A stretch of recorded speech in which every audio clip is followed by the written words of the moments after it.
यहाँ पे मतलब अभी के लिए तो हमारे पास इतना ही है।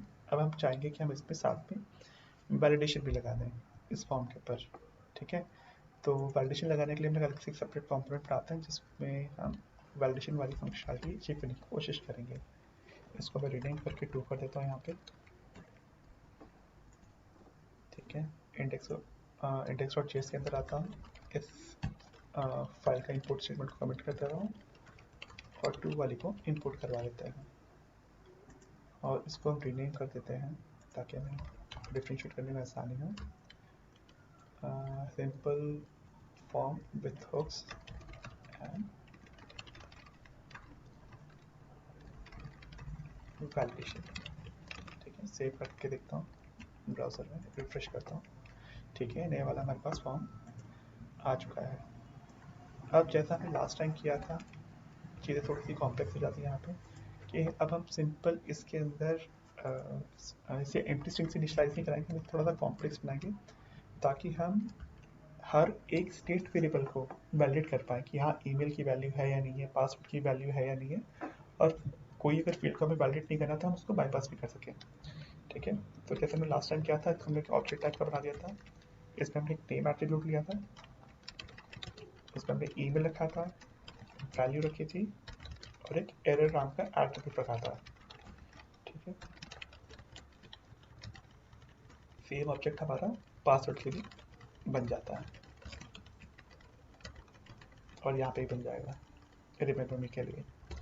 बस रिमेंबर मी वाले में इसकी वैल्यू फॉल्स सेट हो जाती है, जिसका नाम है वो रिमेंबर मी ही रहेगा, पासवर्ड वाले का पासवर्ड रहेगा। ठीक है, ऑन सबमिट हमारा थोड़ा सा डिफरेंट हो जाएगा, उस पर हम बाद में आते हैं।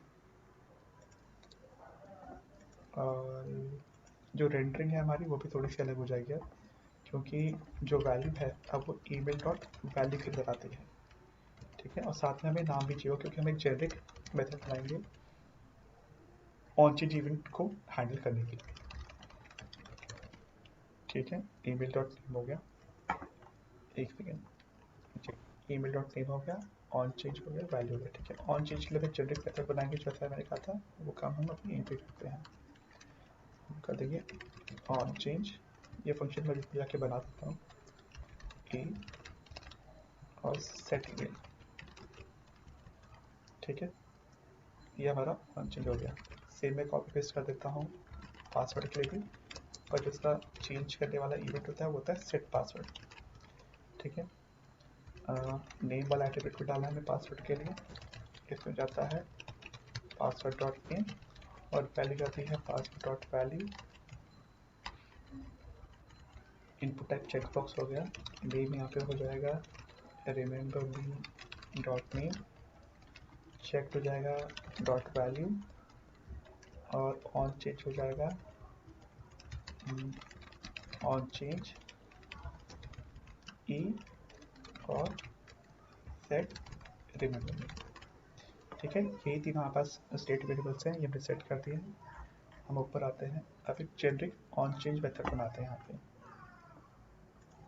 एक सेकेंड जी, कॉन्स्ट ऑन चेंज में हम दो पैरामीटर्स पास कर रहे हैं। एक तो हम जो भी कंट्रोल होता है उसका जो इवेंट ऑब्जेक्ट है वो तो आता ही है, और साथ में जो स्टेट का जो अपना खुद का उस स्टेट वेरिएबल को अपडेट करने वाला जो मेथड है वो भी हम साथ में आता पैरामीटर पास कर देते हैं। यहाँ पे सेट ईमेल हो रहा है, यहाँ सेट पासवर्ड, यहाँ पे सेट रिमेंबर मी। ठीक है, हमारी कोशिश बस यहाँ पे ये चीज़ें थोड़ी सी कॉम्प्लिकेटेड हो जाती हैं, बट कोशिश हमारी ये रहती है कि चीज़ों को थोड़ा सा जेनरिक बनाया जा सके। तीन तीन स्टेट वेरिएबल्स को मैनेज करना आसान होता है, पर जहाँ पर ये 3 का 30 हो जाएगा वहाँ पे आपको एक एक लाइन पे जाके चेंजेस करना थोड़ा कॉम्प्लिकेटेड हो जाता है। तो बस यही हमारा ऑब्जेक्टिव है यहाँ पे।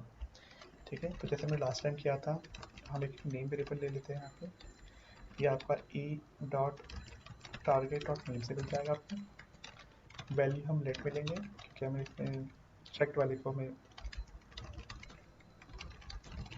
एक क्योंकि चेक वाले के लिए हमें इसे बाद में अपडेट करना होता है। तो जैसे लास्ट टाइम किया था कि अगर नाम हमने कंपेयर करेंगे, if name is not equal to email dot name and name is also not equal to password dot name. अगर इन दोनों के बराबर नहीं है, इन दोनों के इक्वल नहीं है, तो वैल्यू हमारी हो जाएगी E dot target dot check के बराबर। क्योंकि हम ये मान के चल रहे हैं कि अगर पासवर्ड नहीं है और ईमेल भी नहीं है तो जाहिर सी बात है रिमेंबर बी वाली कंट्रोल कैसे ही वाली कॉल ट्रिगर हो रही है ऑन चेंज वाली। ठीक, तो यहाँ पे हमारे पास ये वैल्यू आ जाती है। और ऑन इनपुट चेंज जो है, जो दूसरा पैरामीटर पास हो रहा है, हम उसकी कॉल ट्रिगर करते हैं। तो अब यहाँ पे मेरे पास दो ऑप्शन है, हमारे पास दो ऑप्शन है जो हमें मिलते हैं। एक तो होता है कि पूरा का पूरा ऑब्जेक्ट फिर से बना दिया जाए, जो ये ऑब्जेक्ट हमने यहाँ पे बना रखा है यही पूरा ऑब्जेक्ट वापस से बना दिया जाए, बस जो उसकी रिक्वायर्ड वैल्यूज़ हैं उनको अपडेट कराया जाए। तो अब अगर जैसे मैं यहाँ पे नेम डालूँ, नेम हमारे पास है ही क्या है, नेम पैरामीटर पहला हो गया हमारा, दूसरा हो जाता है वैल्यू, तीसरा हो जाता है एरर। ठीक है, और ये सेम एम्प्टी से इनिशियलाइज कर रहे हैं। तो एक बार इसको चला के देखते हैं कि चीज़ें काम कर भी रही है नहीं कर रही है। सबसे पहले देखो यहाँ पे मैंने सेकेंड कॉम्पोनेंट को कॉल करवा दिया, ठीक है। अब ब्राउज़र के अंदर आते हैं, इसे रिफ्रेश करता हूँ। अब यहाँ पे अगर मैं email at the rate Gmail डाल रहा हूँ तो वैल्यू आ रही है, यानी कि हमारे कोड काम कर रहा है। ठीक है, इसका मतलब है कि हमारा कोड काम कर रहा है। तो एक तरीका आपके पास ये हो गया, अगर आपको हुक्स के अंदर एक ऑब्जेक्ट की वैल्यू अपडेट करवानी है तो। दूसरा तरीका क्या है, दूसरा तरीका थोड़ा सा सही सा लगता है मेरे को, मतलब आपकी पर्सनल प्रेफरेंस है कि आप कौन सा यूज़ करना चाहते हैं। मैं आपको दोनों ऑप्शन दिखा देता हूँ। दूसरे तरीके में ये होता है कि जो पहला पैरामीटर होता है, जो भी आपका सेट वाला फंक्शन होता है, उसका जो पहला पैरामीटर होता है वो होता है प्रीवियस स्टेट, कि आपका इससे पहले क्या स्टेट था। ठीक है, और आप इसको यूज़ करते हुए इसकी वैल्यू अपडेट कर सकते हैं इस ऑब्जेक्ट की। तब हम क्या करेंगे, जैसे हम पहले भी करते थे कि प्रीवियस स्टेट करके पुरानी वैल्यू उठा लेंगे और जो हमें एग्जैक्टली वैल्यू अपडेट करानी है उसे अपडेट करा देंगे। तो आप इस सेट स्टेट की डेफिनेशन देख लेंगे तो वहाँ पे भी यही तरीका होता है, और यहाँ पे भी मोटा मोटा वही तरीका हम यूज़ कर रहे हैं। जो वैल्यू आ रही है हम वो अपडेट करवा रहे हैं। ऑन इनपुट चेंज वाला मेथड हमें पीछे से मिल ही रहा, तो हमें पता है हमें किस पर्टिकुलर उसकी चेंज करनी है, किस पर्टिकुलर स्टेट वेरिएबल की वैल्यू अपडेट करवानी है, और वैल्यू अपडेट हो ही रहेगा। प्रीवियस स्टेट हमारा पुराना स्टेट मिल जाता है। हम कभी भी वैल्यू को सीधा अपडेट नहीं कराते हैं, उससे क्या होता है, उससे आपका स्टेट करप्ट हो जाता है।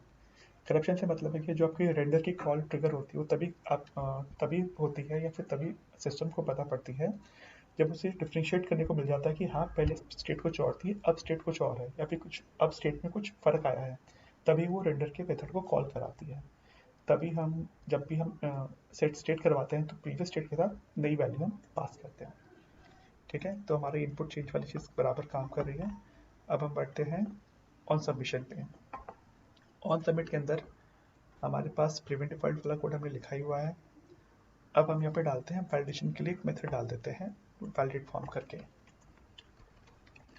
Const validate form. ठीक है, जैसे हमने पहले किया था क्लास कंपोनेंट के साथ वही हम यहाँ पे करने वाले हैं। बाय डिफॉल्ट स्टेटस नाम का एक वेरिएबल लेते हैं, उसको हम ट्रू से इनिशियलाइज करते हैं। फिर जो जो फील्ड पे वैलिडेशन डाल रहे हैं उसको चेक करते हैं। अगर इसकी लेंथ 0 के बराबर है, यानी अगर ईमेल की वैल्यू सेट नहीं कराई गई है तो क्या करना है, तो अब जाहिर सी बात है स्टेटस को तो फॉल्स कर ही देंगे क्योंकि वैल्यू सेट नहीं हुई है। साथ ही साथ जैसे हमने लास्ट टाइम किया था कि एरर वाला जो हमने एट्रीब्यूट लिया हुआ है इस ऑब्जेक्ट के अंदर, उसकी हम कुछ वैल्यू इनिशियलाइज करा देंगे ताकि हम उस स्पेसिफिक कंट्रोल के सामने एरर को दिखा सकें। ठीक है, तो उसको भी चेंज करने का तरीका वही है जो हमने ऑन इनपुट चेंज के लिए यूज़ किया है, सेम तरीका हम यहाँ पे भी यूज़ करेंगे। पर यहाँ पे बेनिफिट ये है कि हमारे पास ऑलरेडी, बेनिफिट तो नहीं है, हमारे पास ऑलरेडी उस मेथड का नाम है जो हमें स्पेसिफिकली अपडेट करना है, तो हम सीधा उसी मेथड को कॉल कराएंगे और तरीका वही है जो हमने यहाँ पे लिखा हुआ है। प्रीवियस स्टेट हो गया, यहाँ पे कर्ली ब्रेस आ जाएगा, यहाँ पे रिटर्न के ऑब्जेक्ट का नाम 1 2 3 प्रीवियस स्टेट आ जाएगा, और हमें बेसिकली एरर की वैल्यू अपडेट करानी, तो एरर में हम डाल देंगे सब ईमेल इज मैंडेटरी फील्ड। ठीक है, और जैसा हमने लास्ट टाइम भी किया था कि अगर एरर नहीं है तो उसे एम्प्टी स्ट्रिंग से इनिशियलाइज भी करना होता है ताकि उसे क्लियर भी किया जा सके टाइम पे। सेम कॉपी पेस्ट कर देते हैं पासवर्ड के लिए। पासवर्ड यहाँ पे डाल देंगे पासवर्ड इज मैंडेटरी, तो यहाँ पे सेट की जगह सेट पासवर्ड हो जाएगा। सेट पासवर्ड हो गया, यहाँ पे भी पासवर्ड हो गया। ठीक है, अब हमें ज़रूरत पड़ती है इसे कॉल करवाने के लिए, तो हम यहाँ पे आते हैं फॉर्म वैलिडेशन स्टेटस नाम का एक वेरिएबल लेते हैं। इसके अंदर वैलिड फॉर्म का रिस्पॉन्स आएगा।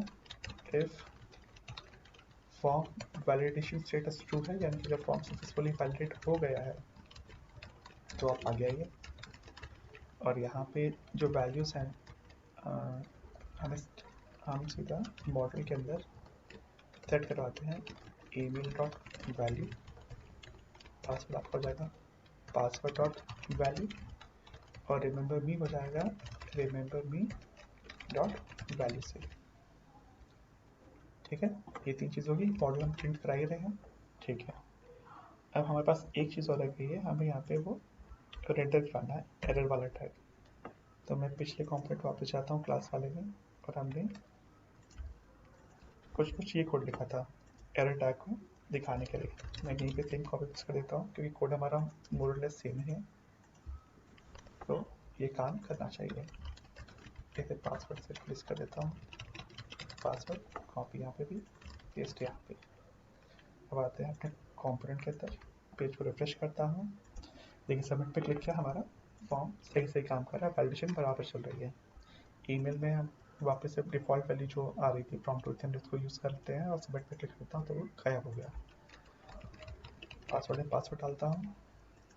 देखिए जैसे ही हमारी सारी वैलिडेशन सक्सेसफुली चेक हो गई, उसके बाद सारे एड्रेस चले गए और हमारे पास यहाँ पे डेटा दिखना बराबर शुरू हो गया। रिमेंबर में चेक नहीं किया था तो फॉल्स आ रहा है।